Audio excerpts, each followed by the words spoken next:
we're in Venice now, and I'm about to take a water taxi to an area called Cannaregio.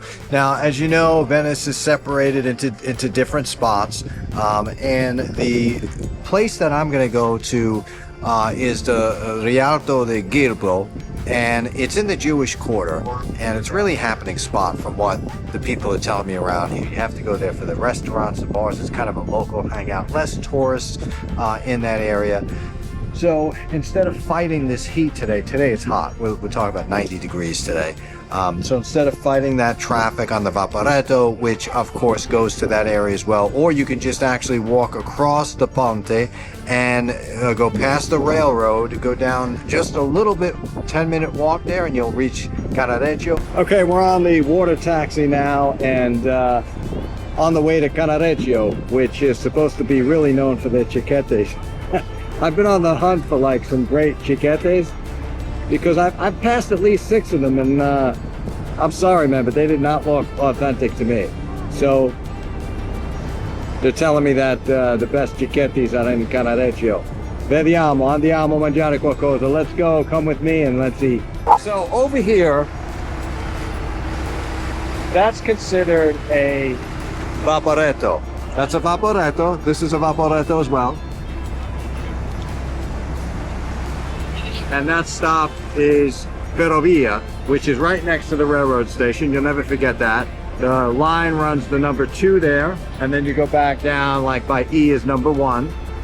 And there's some more Vaporettos. You can get the water taxi, which looks like that. And the water taxis will pretty much get you anywhere all over the island for 70 bucks. The gondolas, which are there,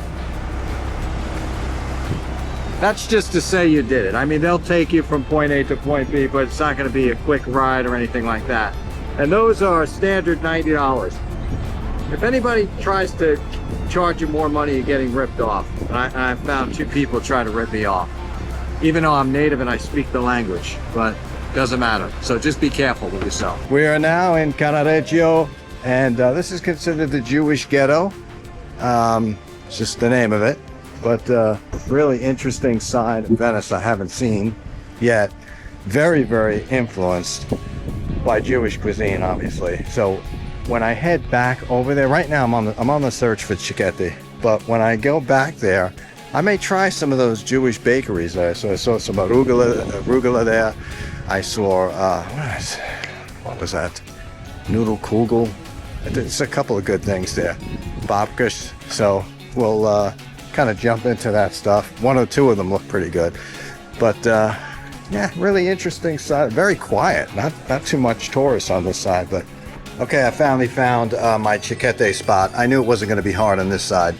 Too many people were saying if you want Cicchettis, go to Cannaregio, and this is really where it started, from what I'm told.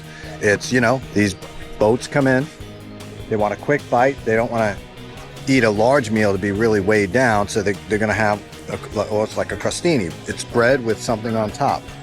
And this Birria Zanon is very creative. I've taken a look at some of the stuff in there. We're going to try something called the, well, they got pesto in there. It looks like they got buffalata mozzarella. They're just a whole bunch of good stuff. They even have a spicy meat, a tonno, which is tuna, and olive oil. And really, really looks great. Don't forget to get the spritz here for a drink. Let's walk inside and get some Cicchetti here in Cannaregio.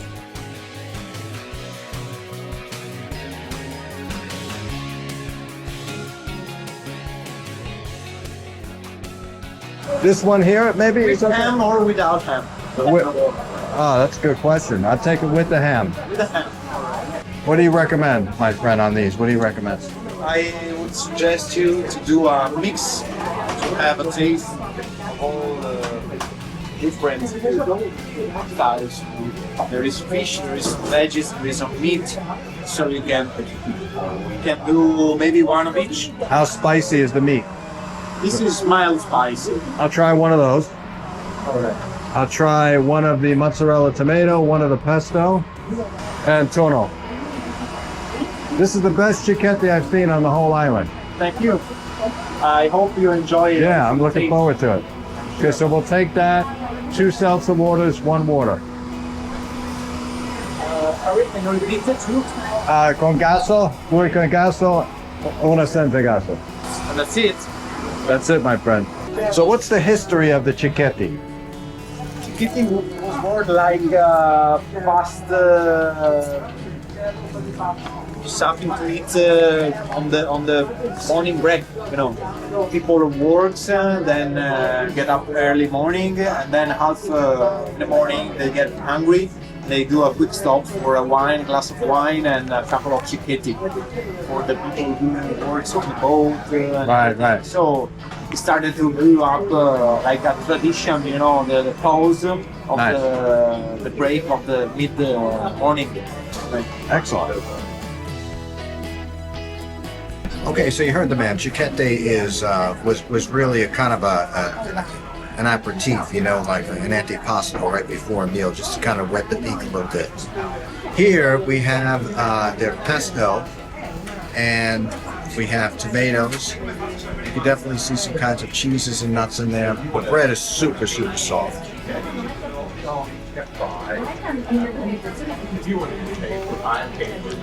Wow. And the bread is really thick too.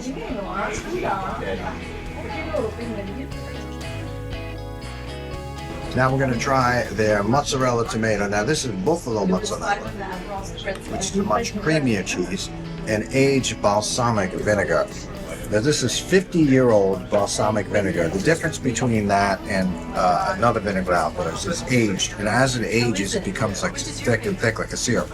There's on 150-year-old balsamic vinegar that really gets up there in price, and you can always tell it's aged because of the stickiness here and the thickness going down.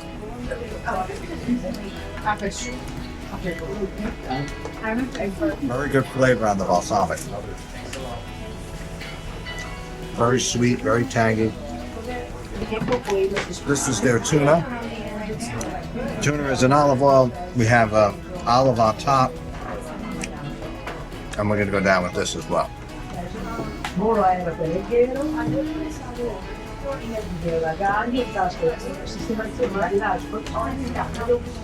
Nothing too special, but it is what it is. It's quality tuna and olive oil. Frizzante, which is sparkling water. And on a hot day in Venice, when you're enjoying the people, the food, especially the Cicchettis, just wash this down incredibly.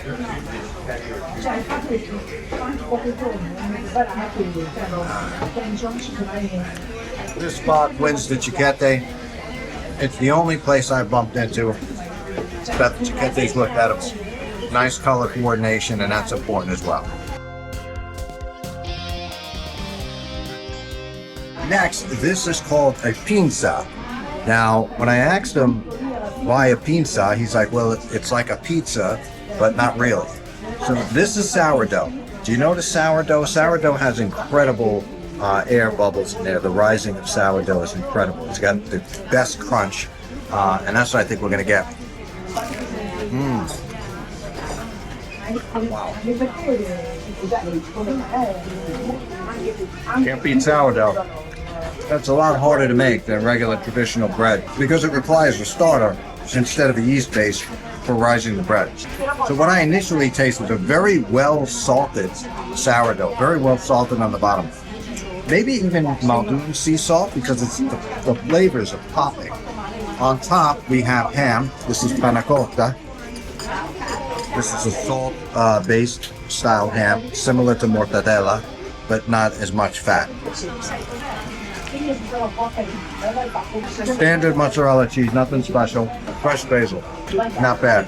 Definitely come here for the pinza.